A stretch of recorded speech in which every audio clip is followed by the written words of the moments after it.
Welcome back, guys. Today we are going to answer all of your questions that we've received online and show you our day-to-day. And here we go.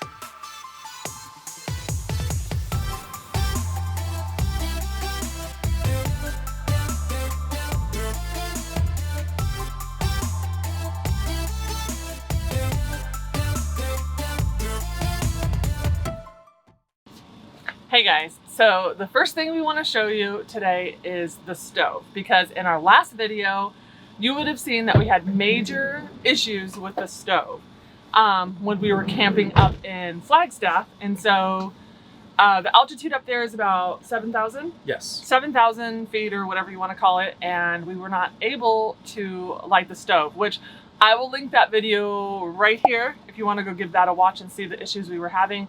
We were trying to make eggs. We made it work though. I won't give the ending away, but trying to make breakfast for our friends, you know, show off with the new stove and everything, but it definitely did not work in high altitude. So now we want to show you that we figured out the problem. Correct. So actually we were watching one of our van lifers that we enjoy watching. Yeah. And they had mentioned that their propane heater wasn't working at high altitude. Yeah. So of course I stopped the video. Oh yeah, because for them it was their heater. Correct. Yeah. Correct. So I stopped the heater. I came out here right away, and I only tried lighting it one time, and it did work. So. Which we were like, no way, we're such freaking rookies here. How did we not know? You don't know what you don't know. Yeah. So we had no idea that altitude could affect a stove. It didn't affect the heater, which No. is odd. Isn't that odd? That is very odd. And that's what really was confusing me when we were up there, because I was like, how come one thing works but not the other? Yeah. So we still may end up having to turn it in, you know, and have them check on it. Maybe Yeah. there's an adapter or something that we need. If you guys have already walked through this kind of issue, let us know in the comments below if you have any advice for us. Absolutely. So we're going to flip you around and let you see. We're going to try and light the stove.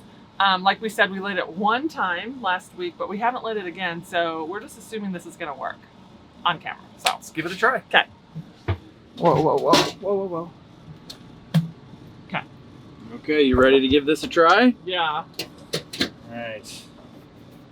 Well, here goes nothing. And there it is. There she be. I can't really see it on Like the camera. other one. Hopefully you guys can. There we go. There you go. Okay. Whoa, it's smelling like propane. It's Okay, it working works. just fine. So, learning lesson for us for sure. Absolutely. I would have never guessed that it was something simple like a propane regulator. Oh, did you turn it off? Okay. Yeah, it's off. No, I'm just gonna, but it shouldn't be too hot. We didn't run for very long. I've also seen some comments about the screen door, especially in this van. A lot of people like it who've never had a van, because they think, oh, that's great because the bugs and everything else, which is wonderful. Some of the other people that own this van struggle with the fact that they can't get this magnetic strip here in the center to actually meet. A lot of times what you'll see is, you'll see videos where it's kind of like this. Yeah, where it's not closing. So there's a couple things that we did. First off, this is Arizona, so it's really hot. So this netting, when you first get it, is very tight. It doesn't open up very well, and ours didn't actually close very well either. But with the heat and some time, it allowed it to kind of stretch and then fit perfect.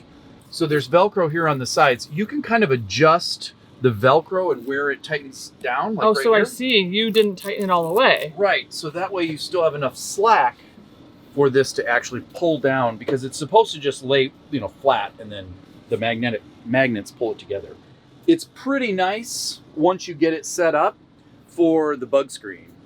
In normal day-to-day, you know, driving and use that we use it for, this actually can kind of become a nuisance because it restricts you getting in and out. So we're actually going to go ahead and take it down, and it's the same process for putting it back up. So just in the reverse order. So let's take it down.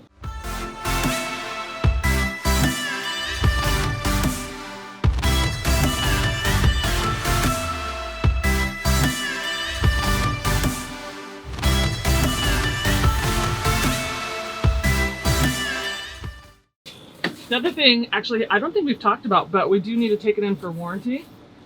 Yeah, this delightful thing here. So they use this self-tapping screw, which if they would have moved it over like 2 inches, it would have hit just fine. The problem is they can't just move it because then we'll have a hole. So they need to put like 2 more right there, and then it'll be fine. Yeah, but it looks pretty terrible otherwise. Yep. Oh, we're losing it. What did we lose? This little cover for our drain.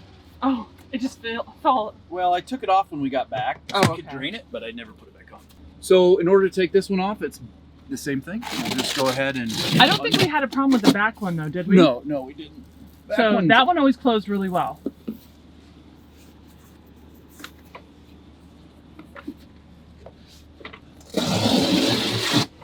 And that's that. Now this one's actually kind of nice because it folds really nicely. The other one doesn't? No, it's like one piece, so it's kind of frustrating. But this one, you take right down, roll it up, and we're good. Okay.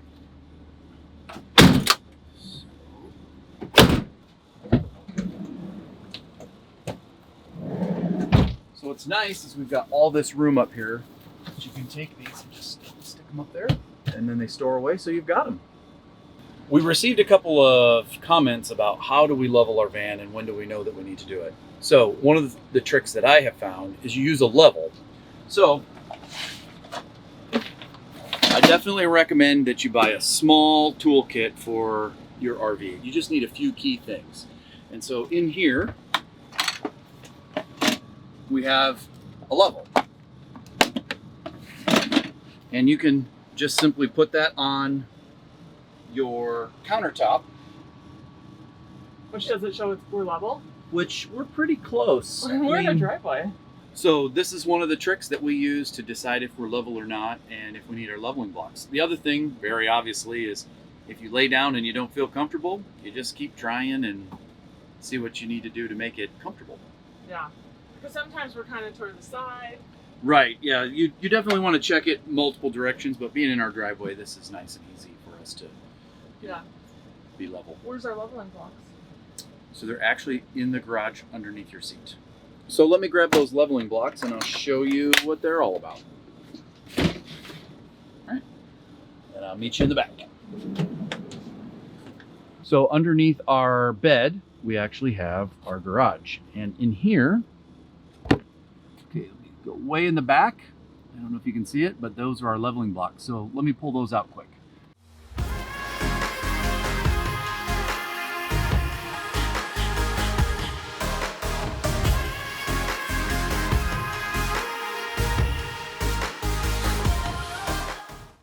All right, so these are our leveling blocks. They're pretty cool because they obviously stack together. Think of like Legos. So you can build little ramps and you can make them as long or as tall or as high as you need. And you can level one wheel, all the wheels. So they work out really nice and they're not too expensive. If you want a quick way to find these, you can look in the description below where we will link them.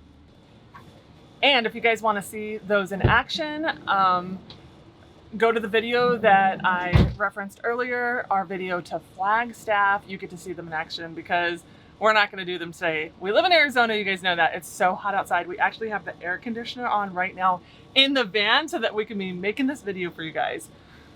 Yeah, let's show them the air conditioner. Oh, so because we have a pop top, we don't actually have a rooftop air conditioner. We actually have a unit inside, which then vents out the side of the van, but it's stored right down in here. And as you can see, we're set to 72, trying to keep it as cool as possible. Yep. Saving us right now.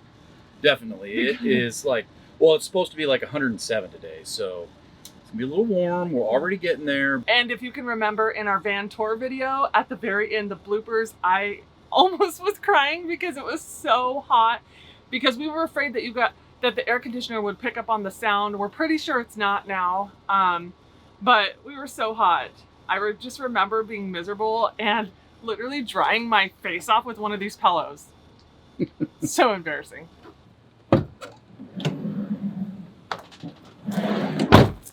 All right, guys, so now let's talk about why we bought this van and the size and what was important to us.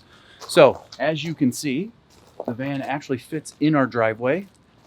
It's just the size of a normal vehicle, like a 15-passenger van. So, actually, I don't even think it'd be 15, but anyway. It's just the size of a normal van. It fits in our driveway. This way we don't run into any issues with our HOA, and it more or less looks like a normal vehicle. And one of the things I like about the Thor is the glass sides. And so there's lots of windows for the inside, but it also makes it look just like a regular van on the outside. And a lot of you guys have asked why we don't have a bathroom. And that's why. I would rather a bathroom. You guys know I've talked about this quite a few times in our videos. Yes, I would rather a bathroom, but like Bob said, it's way more important to us to be able to park it in our parking space or our driveway so that we don't get in any trouble with our HOA. That was more important to us. And so it just was really important for us to be able to kind of daily drive it if we needed to, park it in our driveway. We didn't have to worry about it hanging over into the sidewalk and getting in trouble for that. And that's what a bathroom would do. Because some of you had said, why'd you get the pop top? Why not a bathroom? And that's the reason why. You're right. We don't really need a pop top, right? One of the other reasons was when we were looking for the van, we kind of were like in this like, yeah, let's go ahead and get it. We'd looked for so long. Well, we couldn't find a van within our price range that didn't have the pop top. So it came with the pop top. We have used it. You guys have seen that. But this is a big reason why A, we have the pop top, and B, we don't have a bathroom right now. We've received some comments from you guys about ground clearance and the generator. And so what we wanted to do is take a quick minute to show you the ground clearance underneath in the back. And we're also going to go over some speed bumps and show you some of those shots as well.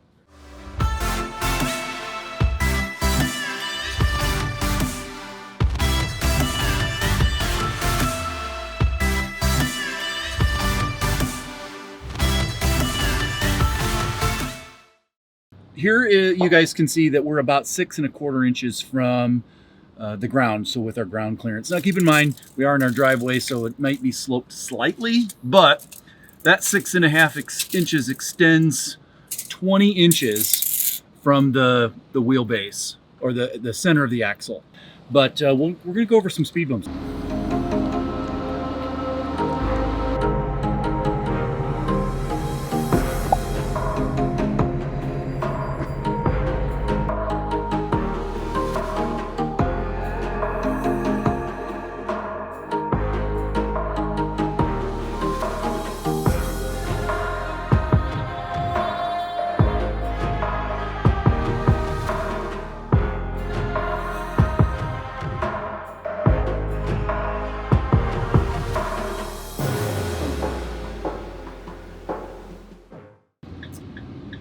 All right, guys, so we showed you the generator and some of the close-ups with that. And I have to admit, it's the first time that I've actually seen it as we've gone over a speed bump. And it was much closer than I expected, I gotta be honest. I do hope that Thor will maybe either like recall it or do something about it to fix it to make it a little better. But that being said, you know, we have not hit anything with the generator. We don't have any scratches or anything like that, but you know, it's something you got to be careful with. You got to be aware of and how you go over the speed bumps, and just make sure you take your time. And you know, I mean, when you're driving something this big, you can't be in a hurry.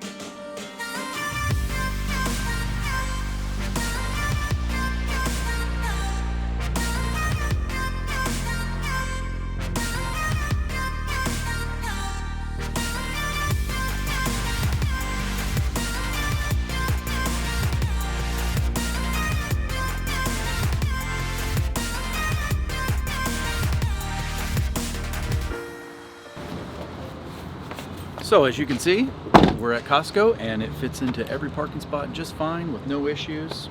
Nice and easy.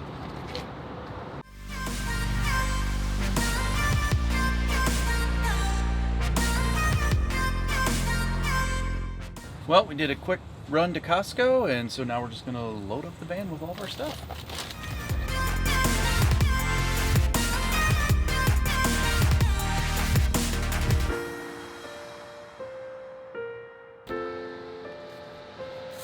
Stock up on our paper products for the end times. We didn't stock up though. We got only one of each. It's true. We got what we need, what we use. There you go. All set.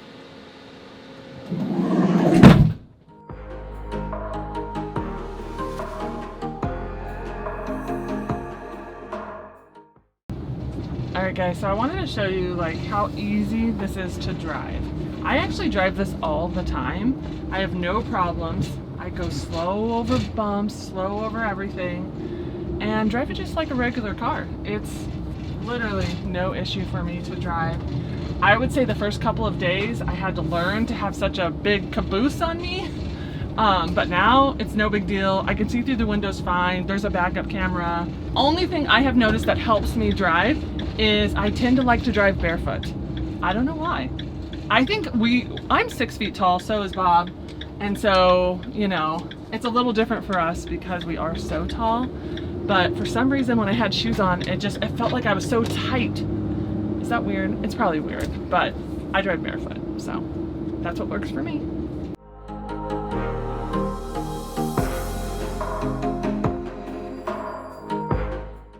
Alright guys, so that is the end of our video. I think we've covered all the most popular questions that we get on these videos and in a Facebook group that we're a part of. If you have any other questions or concerns or anything for us, let us know in the comments below and we will do our best to answer it. If you guys like this video, give us a thumbs up and subscribe, and we'll see you on the next one.